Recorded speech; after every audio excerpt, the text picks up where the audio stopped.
got to invest more money in new product. They've got to find a way to do their marketing correctly. And that was an area where the CEO, Carlos Tavares, said he made a mistake. He actually came out and said, he told me just a few months ago, Jeep and Ram just ditched their dealers and shocked the entire car industry once again. We know that Jeep and Ram, both standout brands under the Stellantis umbrella, have been against odds with dealers for a long time, but that was because of their own fault. Well, this time, they are flipping the script, but how did we get here? And what does this mean for you? What exactly happened? Well, these auto giants just made a daring decision to step away from the conventional dealership sales methods we've all known. Can you believe it? This surprising shift is sending shockwaves through the entire car market. Industry experts, car dealers, and everyday consumers are all left wondering what the future holds for automotive retail. Stellantis, as you know, is facing challenges like declining market share and increasing strain from its network of dealers. This bold strategy could ultimately redefine their future and also how we buy cars. And it's not just a simple tweak. It raises two super important questions we need to consider. The first one is crucial because it impacts a lot of us. What does this shift mean for the thousands of dealerships that have always been the backbone of automotive sales across the country? For years, these dealerships have been the places where we connected with our favorite vehicles, but now things are changing. See, the automotive landscape is heating up right now, and it's buzzing with tension between Stellantis and its dealer network. This has really become a public issue, essentially, since the recent open letter released by the Stellantis National Dealer Council, or NDC for short. This confrontation isn't just a simple spat. It highlights a significant rift that could have major implications not only for the companies directly involved, but also for the entire car industry as a whole. So let me explain it all one by one, and you just subscribe and hit the bell icon so you don't miss out.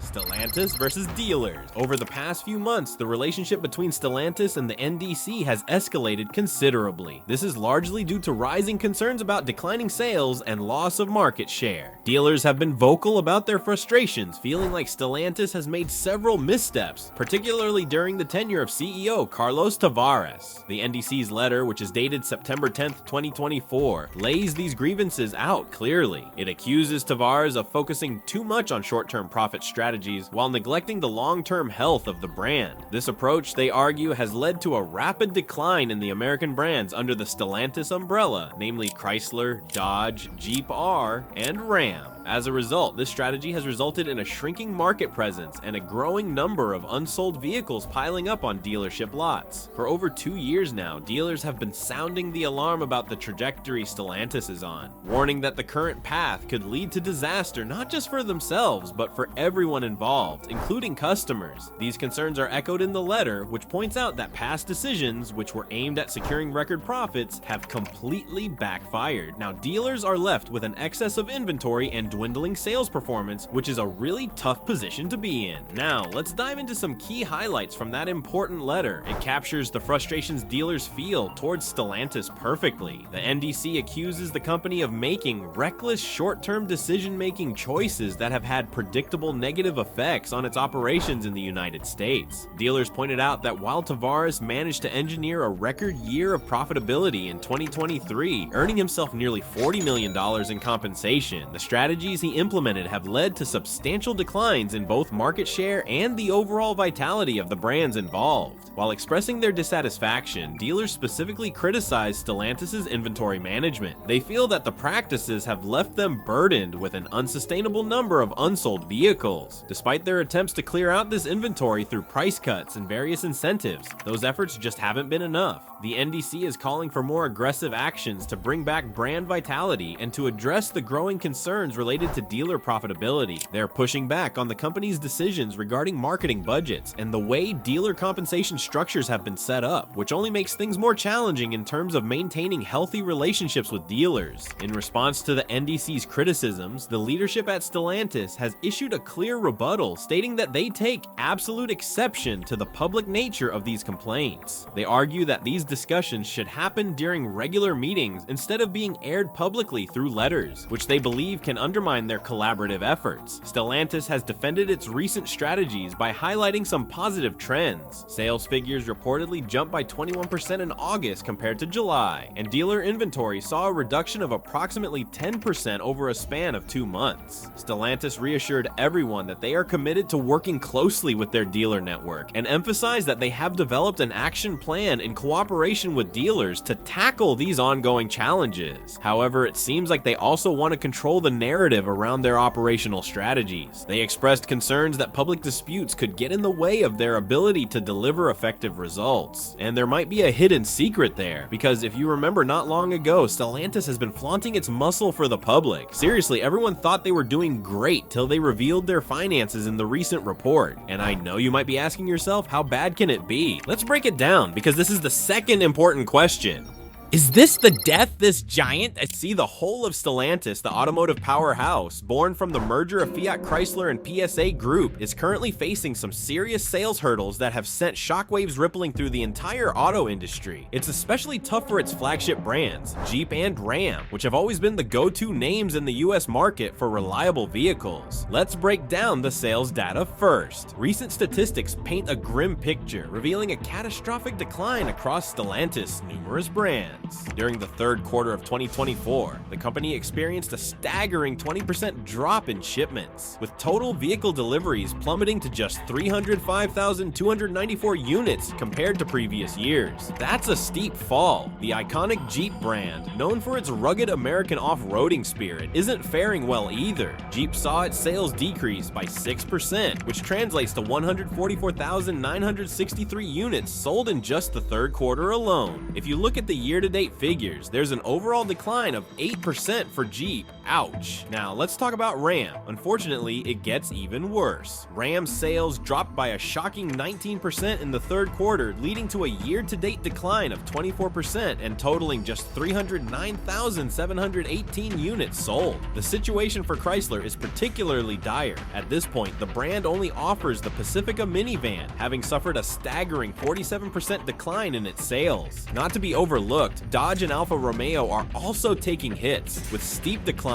of 43% and 29%, respectively. Overall, Stellantis has seen its market share in the US take a nosedive from 10.4% to just 8.6% in a single year. This marks a significant blow to consumer confidence and brand loyalty, and it's not looking good at all. And now there's the ever-evolving landscape of consumer sentiment to consider, which poses yet another challenge for Stellantis. Historically, American drivers have loved Jeep and Ram for their ruggedness and reliability, but today, these brands are under increasing scrutiny regarding their pricing strategies and product offerings. Many potential buyers feel like they're being priced out of new models because costs are climbing so high. Some Jeep vehicles have even crossed that $100,000 mark, making people think twice before committing to such a purchase. Additionally, there's a noticeable shift in consumer preferences towards smaller, more affordable vehicles as economic pressures mount all around. Stellantis' strong push toward larger SUVs and trucks has left them vulnerable, as competitors are now rolling out compact models that better align with what today's buyers are looking for in terms of efficiency and price. The lack of timely updates to vehicle lineups has resulted in dipping brand loyalty, causing customers to gravitate toward rivals like Toyota and Honda, who are providing more appealing options at competitive prices. So what now? Well, in simple terms, Stellantis seems like it is facing a crucial moment where immediate cost-cutting measures are a must. You know how the company is currently struggling with declining sales and a massive overstock of inventory, which has created serious financial strain. For example, Ram trucks are sitting idly on dealership lots for an average of 77 days. That's significantly longer than most vehicles, with Dodge and Jeep vehicles not trailing far behind either. This surplus of vehicles is more than just an operation issue. It ties up vital capital and increases holding costs, which further erodes profitability. It's like having money stuck in a drawer that you can't use. To make matters worse, Stellantis Stellantis' debt-to-equity ratio currently stands at 36.3%.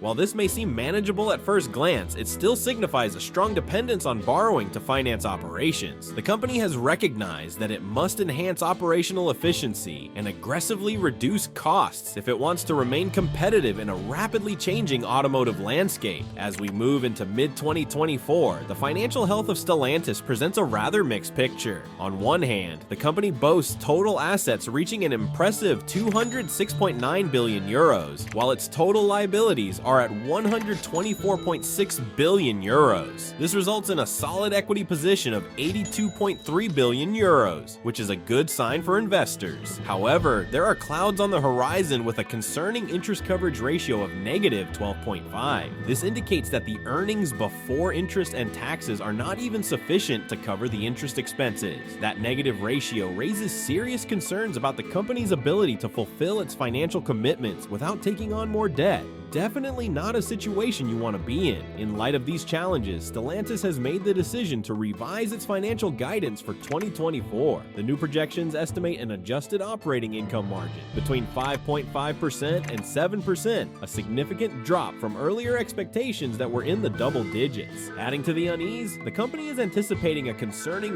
range for industrial free cash flow, expecting losses between 5 billion euros and 10 billion euros. This reflects a troubling trend of deteriorating market conditions and heightened competition, not only from traditional car makers, but also from newcomers in the electric vehicle market, particularly those emerging from China. Investors are feeling the pressure, and it's palpable. They are increasingly anxious about Stellantis' ability to adapt to these changing market dynamics while still maintaining profitability. Even CEO Carlos Tavares has admitted to making arrogant mistakes regarding pricing strategies that have resulted in alienating consumers during a time when inflation and rising interest rates are already challenging enough. His admission highlights just how urgent it is for Stellantis to rethink its strategy. So looking ahead, the company absolutely needs to adopt innovative strategies to successfully navigate these turbulent times. Plus, Stellantis could really benefit from refining its product lineup by investing heavily in electric vehicles, or EVs, and hybrid models that cater to today's consumers, who increasingly prefer sustainable and fuel-efficient options. Though the company has already announced plans for significant EV launches, it's essential that these vehicles align with market demands, ensuring they're not just sitting in inventory gathering dust. Another vital strategy for Stellantis is to improve operational efficiencies through better integration of technology in both manufacturing and supply chain management. By harnessing the power of data analytics and automation, Stellantis can effectively optimize production schedules and manage inventory more efficiently, which would significantly cut down on overhead costs. But there is one promising direction, and it is a shift towards direct-to-consumer, or DTC sales models. This approach would not only streamline operations, but also reduce the heavy reliance on traditional dealership networks. By selling vehicles directly to customers, Stellantis could cut out dealer markups and enhance customer engagement through more personalized shopping experiences. This is a huge thing, so let's break it down. Direct-to-consumer sales as a solution.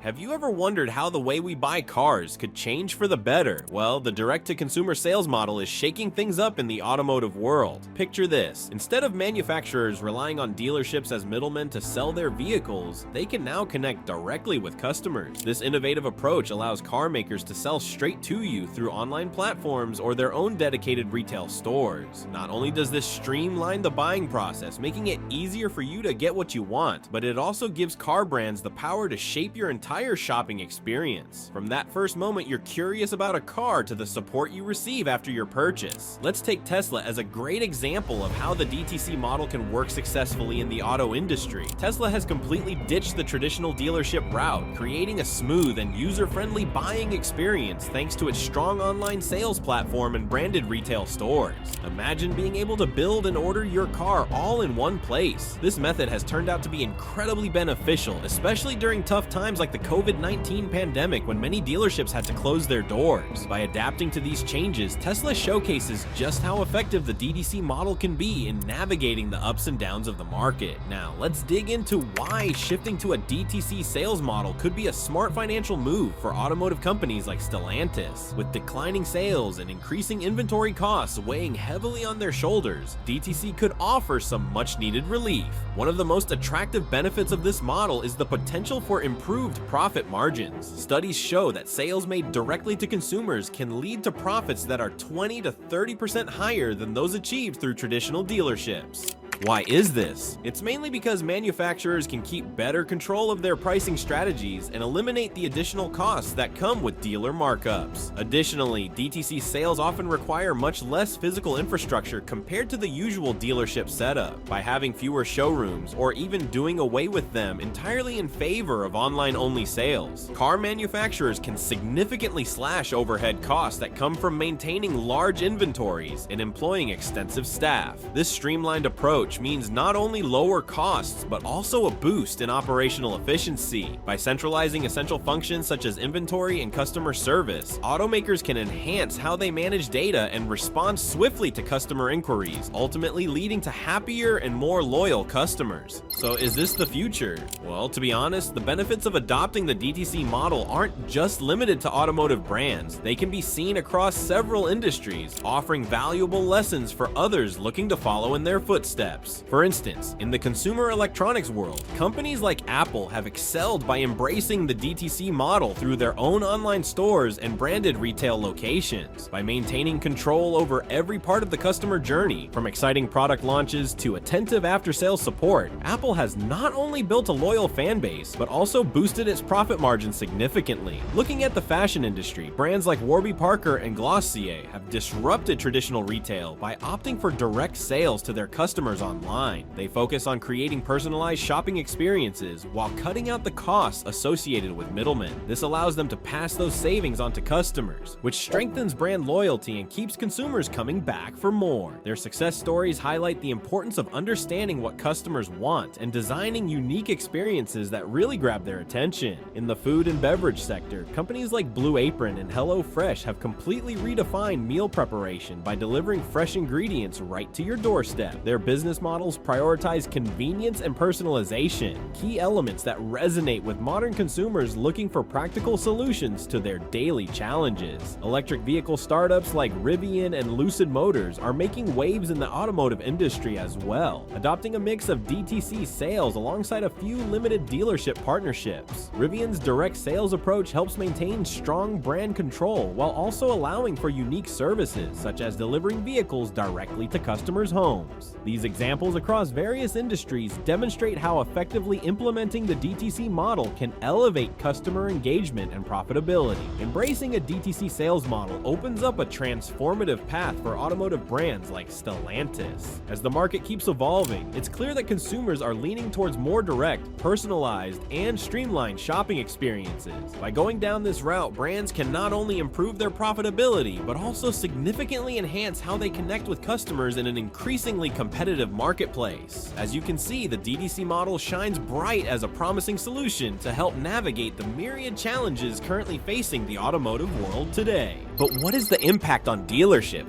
Did you know that automotive dealerships are not just places to buy cars? They play a huge role in keeping local economies thriving. Dealerships provide vital jobs, generate significant tax revenues, and often support various community initiatives. For example, a survey by the Ohio Automobile Dealers Association revealed that in the year 2022, new vehicle dealerships in Ohio sold around 521,000 vehicles. This impressive figure contributed approximately $23.8 billion in new vehicle sales and a grand total of $47 billion in retail sales. These numbers are not just statistics, they represent real benefits for the community. When it comes to employment, dealerships in Ohio alone support around 55,000 jobs, amounting to an astonishing annual payroll of $4.5 billion. But the role of dealerships doesn't stop with direct employment. They stimulate local economies through what's known as indirect jobs and overall spending. For example, in Louisiana, dealerships generated around $19.2 billion in total sales and provided job support for over 38,000 direct and indirect positions in the year 2023. Each dealership essentially acts as a local economic engine, keeping revenues within the community and fostering additional economic growth. You might be surprised to learn how much dealerships contribute to local tax revenues as well. In Ohio, dealerships generated around $2 billion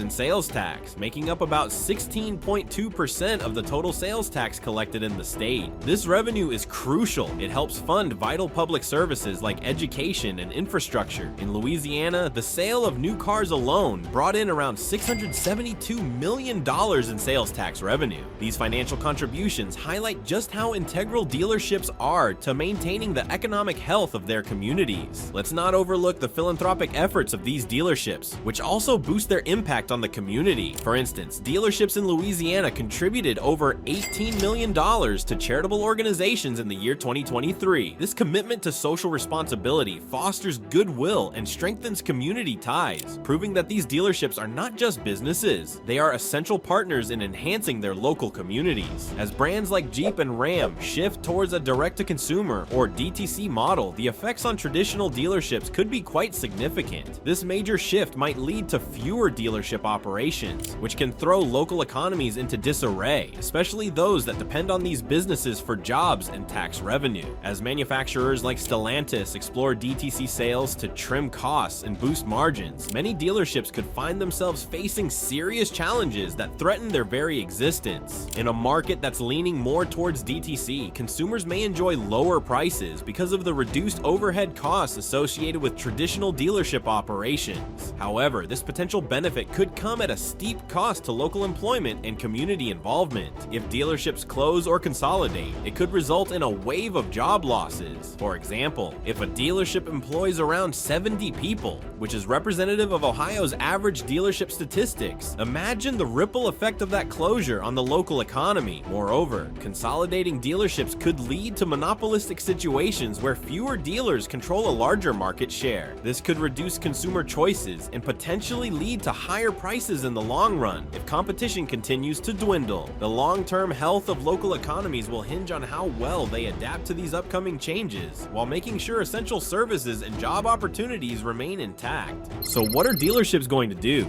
In light of the pressures that manufacturers are placing on dealerships by pushing towards DTC sales models, many dealerships are choosing to consolidate as a way to gain leverage against these corporate giants. By merging with or forming alliances with other dealerships, they can pool their resources together and negotiate better terms with manufacturers. This trend can be observed across various states. For example, in Utah, local dealers are emphasizing the necessity of remaining connected to their communities while navigating these changes. Consolidation can provide dual benefits. It not only enhances bargaining power, but also allows dealerships to streamline their operations and cut costs. Larger dealership groups are able to achieve economies of scale that single location dealers just can't compete with. However, there are concerns surrounding this trend, particularly regarding reduced competition and the possibility of job losses as smaller dealerships shut their doors. Dealerships are also proactive in lobbying efforts to influence franchise laws that protect their interests amidst these sweeping industry changes. Organizations like the National Automobile Dealers Association are advocating for policies that ensure franchisees receive fair treatment from manufacturers. These lobbying efforts aim to secure legislative protections that prevent automakers from making unilateral changes that could negatively impact dealership profitability. For example, many lobbying campaigns are focused on maintaining franchise agreements that stop manufacturers from bypassing dealerships through DTC sales models without providing proper compensation or recognizing the investments already made by these dealers. The outcomes of these lobbying efforts could greatly affect whether traditional dealerships can survive in a fast-changing automotive landscape. But that is not all. To remain competitive in this evolving environment, numerous dealerships are now adopting innovative practices that leverage technology and enhance the customer experience. Some are making significant investments in digital platforms to facilitate online sales, while still offering personalized options for service. For instance, virtual showrooms allow customers to explore different vehicles from the comfort of their homes, while interacting with live sales staff for consultations. Moreover, some dealerships are diversifying their offerings beyond just vehicle sales. They are expanding into areas like vehicle maintenance services and aftermarket products, thereby generating additional revenue streams that are not solely dependent on new car sales. This strategy strategy of diversification helps them mitigate risks associated with declining vehicle sales, which is a smart move in today's market. While the shift by Jeep and Ram towards DTC sales certainly poses some pressing challenges for traditional dealerships and the communities they serve, it also opens up exciting opportunities for adaptation and innovation within the industry. The strategies dealerships employ will be critical in navigating this transition while ensuring they continue to play essential roles in their local economies. But what's your thoughts on this? Let's know in the comments. Thanks for watching, and I will see you on the next video.